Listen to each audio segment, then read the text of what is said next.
আসসালামু আলাইকুম। বিটিভি চট্টগ্রামের সংবাদে সবাইকে স্বাগত জানাচ্ছে ইকবাল হোসেন সিদ্দিকী। প্রথমে সংবাদ শিরোনাম। উপদেষ্টা পরিষদের বৈঠকে নির্বাচন কমিশন সচিবালয় সংশোধন অধ্যাদেশ 2025-এর খসড়া নীতিগত ও চূড়ান্ত অনুমোদন।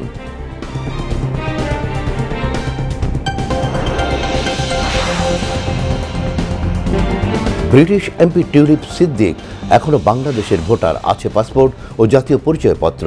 প্রথম আলো ব্রিটিশ দৈনিক দ্য টাইমসের যৌথ অনুসন্ধানে তথ্য প্রকাশ।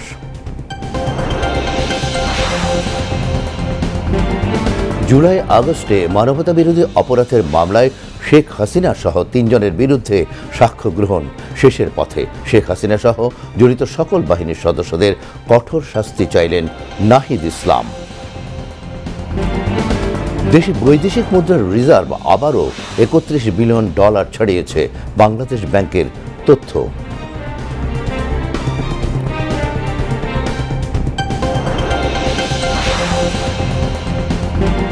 চট্টগ্রাম নগরে শুরু হবে বিশুদ্ধ পানীয় জল সরবরাহে ওয়াসার পানির এটিএম বুথ বাড়ানোর দাবি গ্রাহকদের।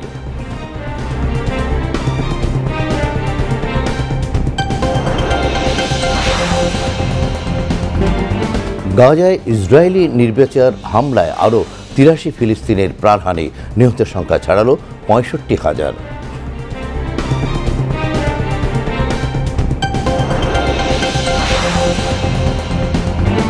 এবং শ্রীলঙ্কায় সাফ অনূর্ধ্ব 17 ফুটবল চ্যাম্পিয়নশিপে সন্ধ্যায় নেপালের মুখোমুখি হবে বাংলাদেশ।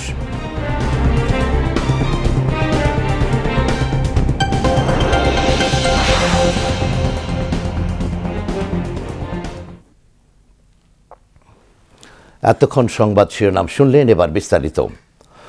নির্বাচন কমিশন সচিবালয় সংশোধনী অধ্যাদেশ 2025-এর খসড়া নীতিগত এবং চূড়ান্ত অনুমোদন দিয়েছে উপদেষ্টা পরিষদ। আজ রাজধানীর তেজগাঁওয়ে প্রধান উপদেষ্টার কার্যালয়ে প্রধান উপদেষ্টা প্রফেসর মোহাম্মদ ইউনূসের সভাপতিত্বে অনুষ্ঠিত উপদেষ্টা পরিষদের বৈঠকে এ অনুমোদন দেওয়া হয়। বৈঠকে নির্বাচন কর্মকর্তা বিশেষ বিধি সংশোধন অধ্যাদেশ 2025-এর খসড়ার নীতিগত এবং চূড়ান্ত অনুমোদনও দেওয়া হয়। এছাড়া উপদেষ্টা পরিষদ আইন ও সংসদীয় বিষয়ক বিভাগের যাচাই বাছাই সাপেক্ষে কিছু আর্থিক আইন দ্বিতীয় সংশোধনী অধ্যাদেশ 2025-এর খসড়া চূড়ান্ত অনুমোদন দিয়েছে। বৈঠকে উপদেষ্টা পরিষদের সদস্যবর্গ এবং সংশ্লিষ্ট সচিবগণ উপস্থিত ছিলেন। পরে ফরেন সার্ভিস একাডেমিতে প্রধান উপদেষ্টার প্রেস সচিব শফিকুল আলম সাংবাদিকদের ব্রিফ করেন। দুটো আইন সংস্কারের সিদ্ধান্ত হয়েছে, আর এনবিআরের মানে ইন্টারনাল রেভিনিউ ডিপার্টমেন্ট তাদের একটা আইন সংস্কারের বিষয়ে বিশ্লেষণে নির্বাচন কমিশনের 2টা ল আজকে অ্যাপ্রুভ হয়েছে। একটা হচ্ছে নির্বাচন কর্মকর্তা ব্র্যাকেটে বিশেষ বিধান আইন 1991 ব্র্যাকেটে এগেন 1991 সনের 13 নং আইন সংশোধনের প্রস্তাব আজকে ক্যাবিনেটে পাশ হয়েছে। আর আরেকটা হচ্ছে যে নির্বাচন কমিশন সচিবালয় আইন 2009 5 নং আইনের সংশোধনের প্রস্তাব। দুটো আইন প্রস্তাবের কারণে যেটা হবে যে ইলেকশনের আগে নির্বাচন কমিশনের কাজে গতি পাবে এবং খুব দ্রুত তারা অনেকগুলো মেজার নিতে পারবেন। আর এনবিআরের যে লয়ে যেটা চেঞ্জ এসছে সেটা হচ্ছে যে অর্থ সংক্রান্ত কতিপয় আইন ব্র্যাকেটে দ্বিতীয় সংশোধন অধ্যাদেশ 2025-এর খসড়া নীতিগত ও চূড়ান্ত অনুমোদন হয়েছে। তো আজকে জানানো হয় যে প্রথম যে আমরা 121টি সংস্কারের প্রথম যেটা নিয়ে কাজ করা হচ্ছিল সেটা নিয়ে জানানো হয় যে 77টি অতি গুরুত্বপূর্ণ সংস্কারের মধ্যে 24টি অলরেডি বাস্তবায়িত হয়েছে এবং আংশিক বাস্তবায়িত হয়েছে 14টি, বাকিগুলো খুবই দ্রুত গতিতে বাস্তবায়নের পথে আছে।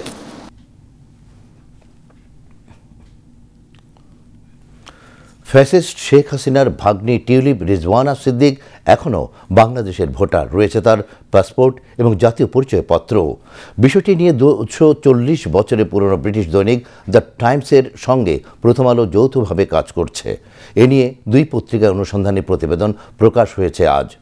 একসময়ের ব্রিটিশ পার্লামেন্টের ক্ষমতাসীন লেবার পার্টির প্রভাবশালী এমপি টিউলিপ রিজওয়ানা সিদ্দিক দাবি করে আসছেন তিনি কেবলই ব্রিটিশ নাগরিক, কিন্তু অনুসন্ধানে প্রমাণ মিলেছে তার বাংলাদেশি নাগরিকত্বের। বিস্তারিত জানাচ্ছেন সীমা শারমিন। টিউলিপ সিদ্দিকের দাবি তিনি কেবলই যুক্তরাজ্যের নাগরিক, কিন্তু অনুসন্ধানে তার বাংলাদেশের নাগরিকত্বের প্রমাণ মিলেছে। গণ অভ্যুত্থানে ক্ষমতাচ্যুত প্রধানমন্ত্রী ফ্যাসিস্ট শেখ হাসিনার ভাগ্নি টিউলিপ সিদ্দিকের বাংলাদেশি নাগরিকত্ব সংক্রান্ত নথিগুলো নিয়ে প্রথম আলো ব্রিটিশ দৈনিক দ্য টাইমসের সঙ্গে যৌথভাবে কাজ করেছে। বাংলাদেশের সংশ্লিষ্ট সরকারি দপ্তরে যাচাই করে এসব নথির সত্যতা পাওয়া যায়। 2017 সালে যুক্তরাজ্যের সাংবাদিকেরা তাকে জিজ্ঞেস করেছিলেন তিনি কি বাংলাদেশে আটক এক ব্রিটিশ প্রশিক্ষিত আইনজীবীর মামলায় হস্তক্ষেপ করবেন। উত্তরে তিনি বলেন, আপনি কি আমাকে বাংলাদেশি বলছেন? আমি ব্রিটিশ, সাবধানে বলুন, আমি ব্রিটিশ এমপি, আমি বাংলাদেশি।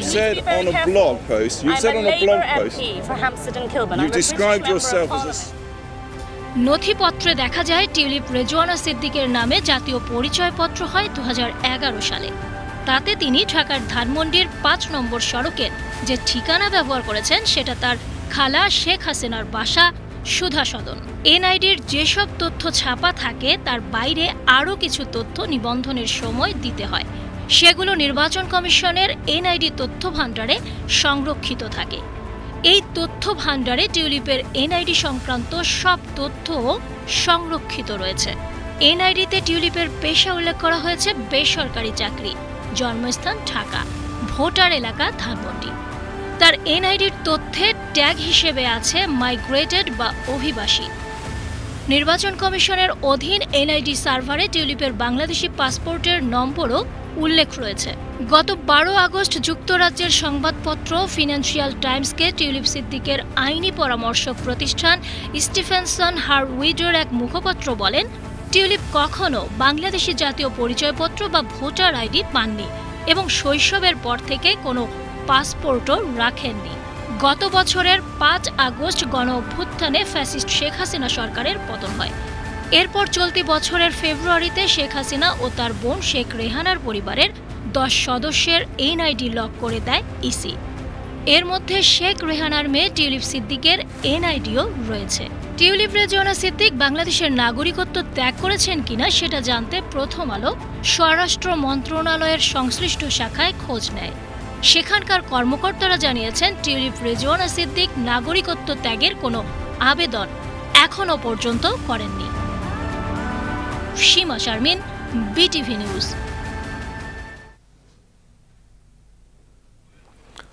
জুলাই আগস্ট হত্যাকাণ্ড ও নৃশংসতার ন্যায় বিচার পেতে শেখ হাসিনা, ওবায়দুল কাদের ও আসাদুজ্জামান খান কামাল এবং পুলিশ বাহিনীর সদস্য সহ জড়িত সকল বাহিনীর সদস্যদের ট্রাইব্যুনালে সাক্ষ্য দানকালে বিচার চাইলেন এনসিপির আহ্বায়ক নাহিদ ইসলাম।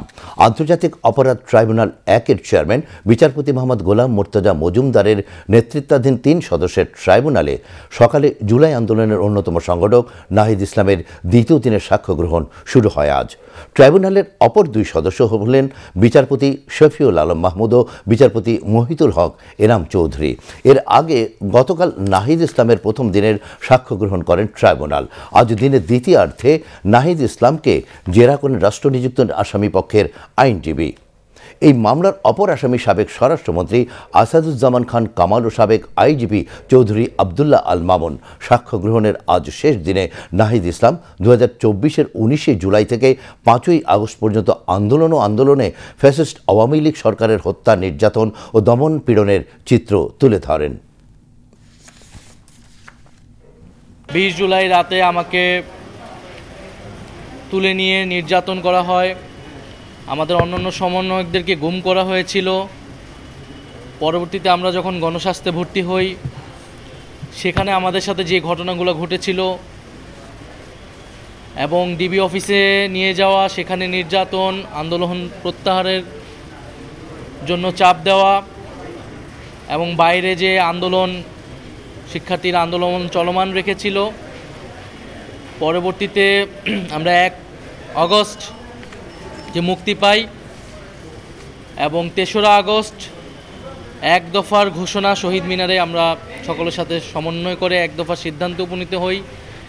যেহেতু এই সরকারের কাছ থেকে, তৎকালীন সরকারের কাছ থেকে কোনো ধরনের ন্যায় বিচারের প্রত্যাশা ছিল না এবং তারাই এই সকল হত্যাযজ্ঞের জন্য দায়ী, ফলে সেই সরকার পতনের ঘোষণা দেওয়াটাও আমাদের জন্য অনিবার্য হয়ে উঠেছিল। এবং পরবর্তীতে 4ই আগস্ট অর্থাৎ 35শে জুলাই, আমাদের ভাষায় 36শে জুলাই, 4 আগস্ট 5 আগস্টের যেই বর্ণনা সেটি আমরা দিয়েছি, আমি দিয়েছি।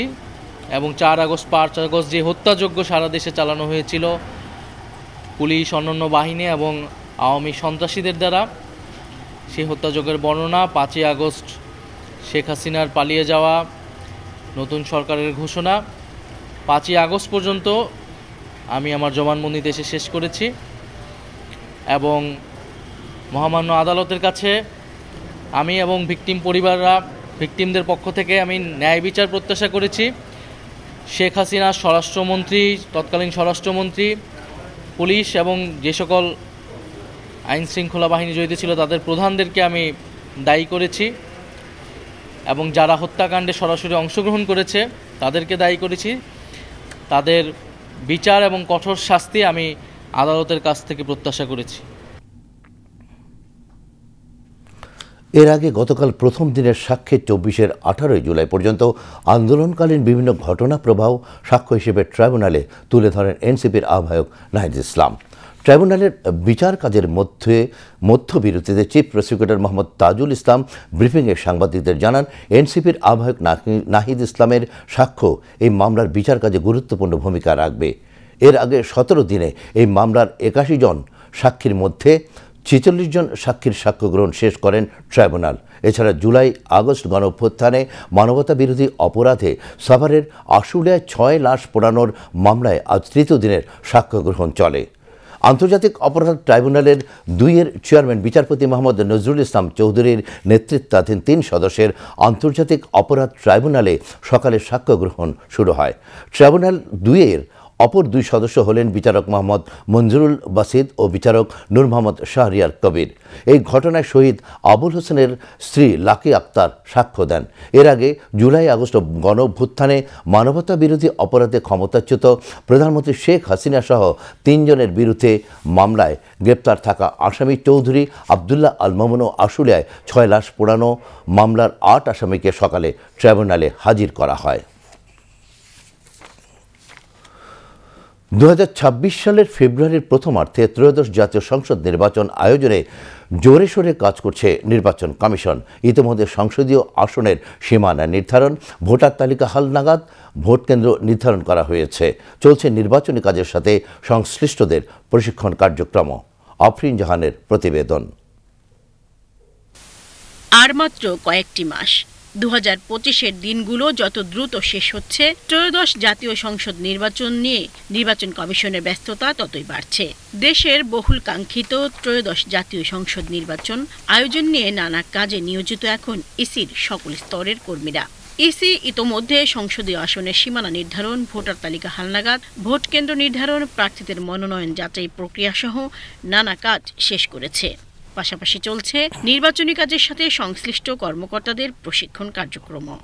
প্রস্তুতিটা তো একটা চলমান প্রক্রিয়া। সরঞ্জামীদের কথা যদি আপনি যেটা বলেছেন, আমরা 2 পর্যায়ে এটা পাচ্ছি। একটা হচ্ছে যে স্থানীয় প্রকিউরমেন্ট, আর একটা হচ্ছে যে ইউএনডিপি আমাদেরকে কিছু জিনিস দিচ্ছে। ইউএনডিপি আমাদেরকে মূলত দিচ্ছে অমোচনীয় কালি, যেটা কলম, আর আরেকটা হচ্ছে যে স্টাম্প প্যাড। এটা মিড অফ অক্টোবরে আসবে। আমরা মোটামুটিভাবে 60% প্লাস আমরা পেয়েছি। 3 ধরনের বস্তার মধ্যে আমাদের 2 ধরনের বস্তা পুরোটাই পেয়েছি। একটা বাই 18th আমরা পাবো। আপনার সিল পেয়েছি, এখন গালাও পেয়েছি 50% প্লাস। এগুলো আমাদের এই মাসের ভিতরেই বাকি সরঞ্জামেদি আমরা পেয়ে যাব। এরপরেও আরও কিছু জিনিস থাকে যেটা আপনার প্রিজাইডিং অফিসার স্থানীয়ভাবে বা সংগ্রহ করবেন। নির্বাচন কমিশনের সিনিয়র সচিব বলেন, সেপ্টেম্বরের শুরু থেকে ধাপে ধাপে নির্বাচনী সামগ্রী এনে আগারগাঁওয়ে নির্বাচন ভবনে সংরক্ষণ করা হচ্ছে। এ মাসের মধ্যেই সব ধরনের সামগ্রী চলে আসবে বলেও জানান তিনি। একটি নিরপেক্ষ ও গ্রহণযোগ্য নির্বাচন নিশ্চিত করতে নির্বাচন কমিশন সর্বোচ্চ চেষ্টায় রয়েছে বলে জানান আক্তার আহমেদ। প্রতিটা ক্ষেত্রেই তো চ্যালেঞ্জ। এটা সামাল দিতে হবে, সব ধরনের প্রস্তুতি আমাদের আছে, এটা বলে আমি আস্থা রাখতে পারি আপনাদের উপরে যে আপনারা আমাদেরকে সেইভাবেই জিনিসগুলোকে বলছেন। এখন পর্যন্ত আমরা বলতে পারি যে টাইমলাইন একটা কোনোটা মিস করি নাই, এবং এটা আমাদের যেমন আত্মবিশ্বাসী করছে, সেই সাথে সাথে আত্মবিশ্বাসটাকে দৃঢ় করার জন্যে আরও কর্মঠ করে চলছে। যে আমরা এখন সার্বিকভাবে সবাই সমন্বিতভাবে এই যেটাই হোক না কেন আমরা মোকাবেলা করার জন্য প্রস্তুত। তবে নির্বাচনকে সফল করার জন্য কেবল কমিশনের প্রস্তুতি যথেষ্ট নয়, সব রাজনৈতিক দলের দায়িত্বশীল আচরণ, গণমাধ্যমের স্বাধীন ভূমিকা এবং জনগণের সচেতন অংশগ্রহণও প্রয়োজন বলে মনে করেন বিশেষজ্ঞরা। সরকার, প্রশাসন, আইনশৃঙ্খলা বাহিনী এবং নির্বাচন কমিশনের সম্মিলিত প্রয়াসে একটি অবাধ, সুষ্ঠু এবং নিরপেক্ষ নির্বাচন অনুষ্ঠিত হলে গণতন্ত্রের ভিত আরও মজবুত হবে এবং এতে নির্বাচন কমিশনের প্রতি জনগণের আস্থা আবার ফেরত আসবে বলে মনে করছেন সংশ্লিষ্টরা। আফরিন জাহান, বিটিভি নিউজ, ঢাকা। দেশের বৈদেশিক মুদ্রার রিজার্ভ আবারও ৩১ বিলিয়ন মার্কিন ডলার ছাড়িয়েছে। বুধবার বাংলাদেশ ব্যাংকের নির্বাহী পরিচালক ও মুখপাত্র আরিফ হোসেন খান এ তথ্য জানিয়েছেন। কেন্দ্রীয় ব্যাংকের সবশেষ তথ্যানুযায়ী ১৭ সেপ্টেম্বর পর্যন্ত দেশের মোট রিজার্ভের পরিমাণ ৩১ বিলিয়ন মার্কিন ডলার ছাড়িয়েছে। আর আন্তর্জাতিক মুদ্রা তহবিল IMF-এর হিসাব পদ্ধতি BPM-6 অনুযায়ী রিজার্ভ এখন ২৬.৮ বিলিয়ন ডলার। এর আগে গত ৭ সেপ্টেম্বর আকুর বিল পরিশোধ করা হয়, এতে রিজার্ভ কমে দাঁড়ায় ৩০.৩০ বিলিয়ন ডলারে। এরপর রিজার্ভ ওঠানামা করলেও ৩১ বিলিয়ন ডলারের ঘরে পৌঁছাতে পারেনি। সবশেষ বুধবার ৩১ বিলিয়ন ডলার রিজার্ভের খবর জানালো কেন্দ্রীয় ব্যাংক। চট্টগ্রাম নগরে সুলভে বিশুদ্ধ পানীয় জল সরবরাহে ওয়াসার একটি অনন্য উদ্যোগ পানির ATM বুথ, যেখান থেকে সাশ্রয়ী মূল্যে সংগ্রহ করা যায় খাবার পানি। তবে নগরে পানির ATM বুথ আছে মাত্র ৬টি, যেখান থেকে সব শ্রেণী পেশার মানুষ বিশুদ্ধ খাবার পানি সংগ্রহ করতে পারে না। এজন্য ATM বুথ বাড়ানোর দাবি গ্রাহকদের। বিস্তারিত সুরেশ কুমার দাসের প্রতিবেদন।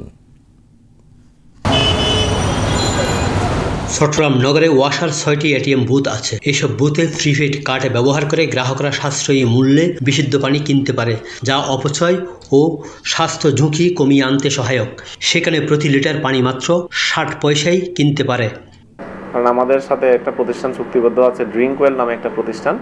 সো সেই প্রতিষ্ঠান আমাদের কাছ থেকে অনাবাসিক হারে, অর্থাৎ প্রতি ১,০০০ লিটার বা ১ ইউনিট ৩৭ টাকা করে এই পানিটা তারা কিনে গ্রাহকের নিকট পৌঁছে দেয় তাদের নির্ধারিত দামে। তো আমরা নগরবাসীর চাহিদার ভিত্তিতে আসলে এটা করা হয়েছে। এই পানি যে কোনো শ্রেণী পেশার মানুষের জন্য সুবিধাজনক।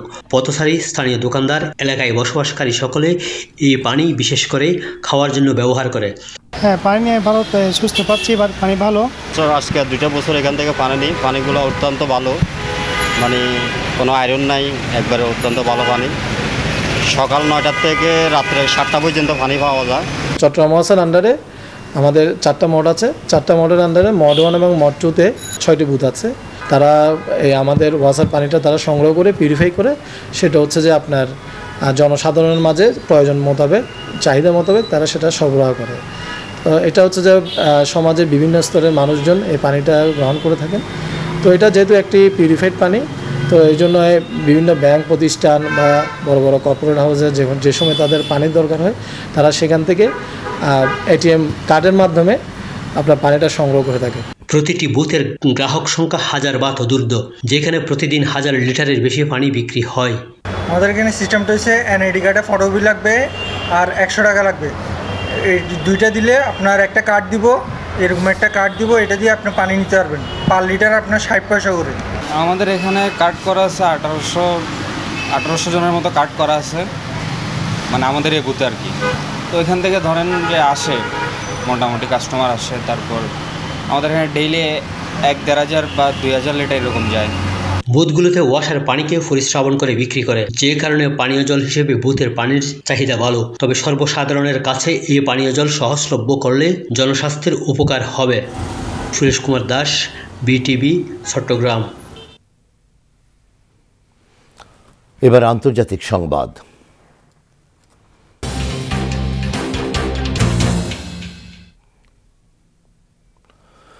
গাজায় ইসরায়েলি বাহিনীর নির্বিচার হামলায় আরও ৮৩ ফিলিস্তিনি নিহত হয়েছে। এর মধ্যে ৬১ জন নিহত হয়েছে গাজা সিটিতে। এ নিয়ে ২০২৩ সালের ৭ই অক্টোবর থেকে অবরুদ্ধ গাজায় ইসরায়েলি বর্বরতায় প্রাণহানির সংখ্যা বেড়ে দাঁড়িয়েছে ৬৫,০৬২ জনে, আর মোট আহতের সংখ্যা প্রায় ১,৬৬,০০০। এদিকে বোমায় বিধ্বস্ত ঘরবাড়ি, ছিন্ন ভিন্ন লাশ আর রক্তে ভেজা গলিপথ পেছনে ফেলে গাজা সিটির বাসিন্দারা এখন মরিয়া হয়ে ছুটছেন বাঁচার তাগিদে। দীর্ঘদিনের নৃশংস হত্যাযজ্ঞের পর গাজা সিটি থেকে পালানোর একটি অস্থায়ী পথ খুলে দিয়েছে ইসরায়েলের সেনাবাহিনী, তাও মাত্র ৪৮ ঘন্টার জন্য। বুধবার ইসরায়েলি সেনাবাহিনী ঘোষণা করে সালাউদ্দিন সড়ক হয়ে দক্ষিণে যেতে পারবেন গাজা সিটির বাসিন্দারা। এ ঘোষণা আসার আগ থেকেই শহরটিতে হামলা বাড়িয়েছে ইসরায়েল। মঙ্গলবার থেকে শুরু হয় স্থল হামলা। গাজা সিটির উত্তর পশ্চিমে শেখ রাদওয়ান এলাকায় বোমা ভর্তি রোবট দিয়ে হামলা করেছে ইসরায়েলি বাহিনী। শহর জুড়ে তীব্র হামলা অব্যাহত রাখায় ঘর ছাড়তে বাধ্য হচ্ছেন বাসিন্দারা। এদিকে জেনেভায় এক সংবাদ সম্মেলনে ইউনিসেফের দক্ষিণ গাজার আল মাওয়াসি এলাকার মুখপাত্র টেস ইনগ্রাম জানিয়েছেন, গাজা উপত্যকায় ২৬,০০০-এর মতো শিশু অপুষ্টিতে ভুগছে। এর মধ্যে শুধু গাজা নগরীতে এই সংখ্যা ১০,০০০-এর বেশি। এসব শিশুর জন্য জরুরি চিকিৎসার প্রয়োজন। এদিকে গাজা উপত্যকায় চলমান গণহত্যার কারণে ইসরায়েলের সঙ্গে বিদ্যমান মুক্ত বাণিজ্য চুক্তি স্থগিত করার প্রস্তাব দিয়েছে ইউরোপীয় কমিশন। প্রস্তাবে কিছু ইসরায়েলি পণ্যের উপর শুল্ক বৃদ্ধি, ইসরায়েলি বসতি স্থাপনকারী ও প্রধানমন্ত্রী বেনিয়ামিন নেতানিয়াহুর মন্ত্রিসভার ২ উগ্রপন্থী সদস্য, জাতীয় নিরাপত্তা মন্ত্রী ইতামার বেন গাভির ও অর্থমন্ত্রী বেদালেল স্মোট্রিচের উপর নিষেধাজ্ঞা আরোপের আহ্বান জানানো হয়েছে। ইউরোপীয় ইউনিয়নের পররাষ্ট্রনীতি বিষয়ক প্রধান কায়া কালাস প্রস্তাব দিতে দ্রুত সমর্থন দেওয়ার জন্য সদস্য দেশগুলোর প্রতি আহ্বান জানিয়েছেন। যুক্তরাজ্যে মার্কিন প্রেসিডেন্ট ডোনাল্ড ট্রাম্প ও ফার্স্ট লেডি মেলানিয়া ট্রাম্পকে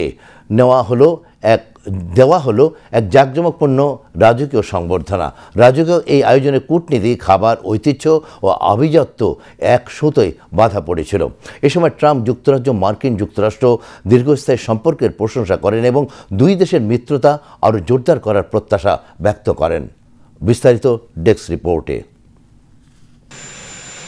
Welcoming him, the Prince and Princess of Wales. 2 দিনের যুক্তরাজ্য সফরে আছেন মার্কিন প্রেসিডেন্ট ডোনাল্ড ট্রাম্প ও ফার্স্ট লেডি মেলানিয়া ট্রাম্প। দেশটিতে এটি তার দ্বিতীয় রাষ্ট্রীয় সফর। লন্ডনে পৌঁছানোর পর রাজকীয় আড়ম্বরের মধ্য দিয়ে উইন্ডসর ক্যাসেলে তাদের স্বাগত জানান রাজা তৃতীয় চার্লস ও রানী ক্যামিলা। দেয়া হয় লাল গালিচার সংবর্ধনা। ট্রাম্প ও মেলানিয়া ট্রাম্প রাজকীয় বাহনে করে প্রদক্ষিণ করেন প্রাসাদ প্রাঙ্গণ। But if you're looking for the ultimate in pomp and pageantry, this was it. পাশাপাশি সামরিক কুচকাওয়াজ ও যুদ্ধ বিমানের ফ্লাইবাস্টের মাধ্যমে অভ্যর্থনা জানানো হয় Trump দম্পতিকে। A fly past by the Red Arrows seemed to impress the President and First Lady. Windsor ক্যাসেলে রাজকীয় ভোজেও অংশ নেন তারা। ট্রাম্প, মেলানিয়া সহ রাজার অতিথি হয়েছিলেন বিশ্বের ১৬০ জন গণ্যমান্য ব্যক্তি। এ সময় ট্রাম্প দুই দেশের চিরন্তন আন্তঃসম্পর্কের প্রশংসা করেন।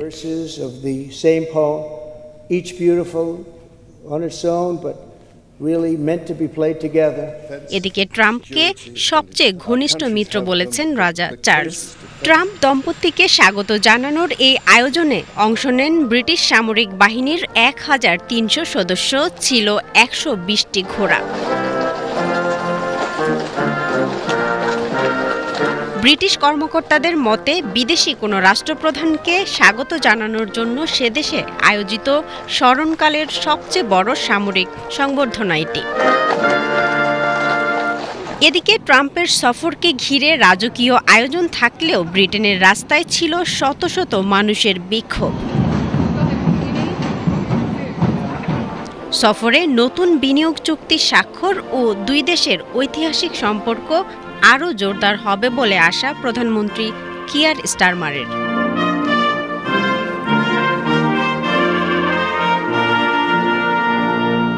জাকিয়া জামান, আনিকা, বিটিভি নিউজ।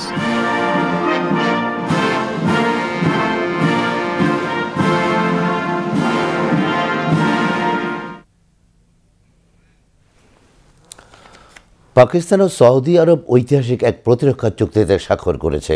এখন থেকে যে কারো উপর হামলা হলেই উভয় দেশ যৌথ পদক্ষেপ নেবে। বুধবার পাকিস্তানের প্রধানমন্ত্রী শাহবাজ শরীফ ও সৌদি যুবরাজ মোহাম্মদ বিন সালমান রিয়াদের ইয়ামামা প্যালেসে এই কৌশলগত পারস্পরিক প্রতিরক্ষা চুক্তিতে স্বাক্ষর করেন। চুক্তিতে বলা হয়েছে যে কোনো এক দেশের উপর হামলা হলে তা উভয় দেশের বিরুদ্ধে আক্রমণ হিসেবে বিবেচিত হবে। পাকিস্তান সৌদি আরবের মধ্যে দীর্ঘদিনের সম্পর্ক, কৌশলগত সামরিক সহযোগিতা, অর্থনৈতিক স্বার্থ ও ইসলামী ভ্রাতৃত্বের ভিত্তিতে গড়ে উঠেছে। রিয়াদ বহুদিন ধরেই ইসলামাবাদের আর্থিক সহায়তা ও তেল সরবরাহের অন্যতম প্রধান উৎস। চুক্তির পর পাকিস্তান প্রধানমন্ত্রীর কার্যালয়ের বিবৃতিতে বলা হয়, এই চুক্তি দুই দেশের নিরাপত্তা জোরদার করা, আঞ্চলিক ও বৈশ্বিক শান্তি প্রতিষ্ঠা এবং যৌথ প্রতিরোধ শক্তি বাড়ানোর প্রতিশ্রুতি বহন করে। এতে প্রায় 8 দশকে ধরে চলে আসা ঐতিহাসিক অংশীদারিত্ব, ভ্রাতৃত্ব ও ইসলামী সংহতির উপর গুরুত্ব দেওয়া হয়েছে। এই সফরে শাহবাজ শরীফের সঙ্গে ছিলেন পাকিস্তানের উপপ্রধানমন্ত্রী ইসহাক দার, প্রতিরক্ষামন্ত্রী খাজা আসিফ, অর্থমন্ত্রী মোহাম্মদ আওরঙ্গজেব সহ উচ্চ পর্যায়ের প্রতিনিধি দল। যুক্তরাষ্ট্রের পেনসিলভানিয়া অঙ্গরাজ্যে গুলিতে অন্তত 3 পুলিশ সদস্য নিহত হয়েছে। আহত হয়েছে আরও 2 পুলিশ সদস্য। অঙ্গরাজ্যটির পুলিশ কমিশনার ক্রিস্টোফার প্যারিস বুধবার সংবাদ মাধ্যমকে হতাহতের এ তথ্য জানান। বিবিসি জানিয়েছে, স্থানীয় সময় গতকাল দুপুরের এই ঘটনায় সন্দেহভাজন বন্দুকধারীও পুলিশের গুলিতে নিহত হয়েছেন। আহত 2 পুলিশ সদস্যের অবস্থা আশঙ্কাজনক। কে বা কারা এই গুলির ঘটনার পেছনে জড়িত সে সম্পর্কে প্রাথমিকভাবে কোনো তথ্য দেয়নি পুলিশ। শেয়ার বাজারের খবর। চট্টগ্রাম স্টক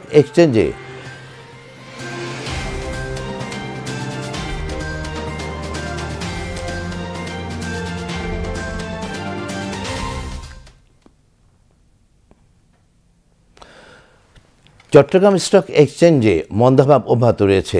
আজ সপ্তাহের শেষ দিনে শেয়ার লেনদেন ও মূল্য সূচক দুটোই কমে গেছে। দিন শেষে সার্বিক সূচক দাঁড়িয়েছে 15,337.77, যা গতকালের চেয়ে শতকরা 0.50 ভাগ কম। এছাড়া সিএসসি 30-এর মূল্য সূচক দাঁড়ায় 13,409.03, যা গতকালের চেয়ে শতকরা 0.65 ভাগ কম। আজ 260টি কোম্পানির 26,04,356টি শেয়ার লেনদেন হয়, যার মূল্য 12,51,52,000 টাকারও বেশি। এর মধ্যে 48টি কোম্পানির শেয়ার দাম বেড়েছে, 187টির কমেছে এবং 32টির দাম অপরিবর্তিত রয়েছে। এবার খেলার খবর।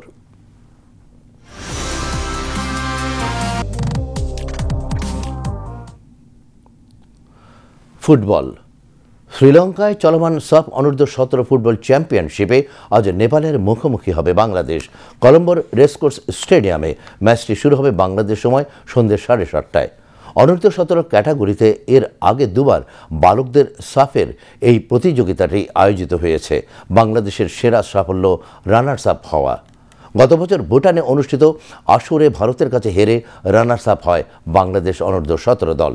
তবে এবার শিরোপা জিততে মরিয়া বাংলাদেশের ফুটবলাররা। এবার আবহাওয়ার খবর।